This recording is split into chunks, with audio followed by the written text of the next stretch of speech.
Donc au niveau de Tamba, les difficultés sont là. Donc la région est vaste, donc les difficultés tournent autour de l'accès à l'eau, à une abondante, sécurisée et moins chère. Donc ce sont les trois triptyques qu'il faut tenir. Maintenant, pour le monde rural, ce qu'il faut dire, c'est qu'on a un habitat dispersé et un accès très faible à l'assainissement. Ce qui fait que Tamba compte l'un des taux de défécation à l'air libre les plus élevés du pays. Donc, ce qui a poussé l'État maintenant à mettre en place un certain nombre, avec ses partenaires techniques et financiers, un certain nombre de programmes pour résorber ce déficit. Les attentes, c'est quoi? C'est d'abord, pour Tamba, si on peut avoir maintenant une augmentation des fonds pour augmenter les quartiers qui vont bénéficier du réseau d'assainissement. D'abord, c'est une chose. Ensuite, puis on peut avoir aussi des moyens pour mettre en place le dispositif de dépotage pour que les fosses qui sont dans la commune puissent être vidangées au niveau de la station, parce que ce n'est pas encore le cas.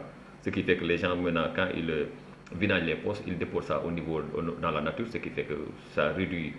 On ne règle pas le problème, on le déplace. Donc si maintenant, à travers ces assises-là, on peut avoir cette station-là, ce serait la suite de la station, je crois que ce serait une bonne chose.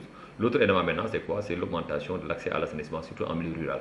Parce que la zone est très vaste, elle est densément peuplée, mais l'accès à l'assainissement est très faible.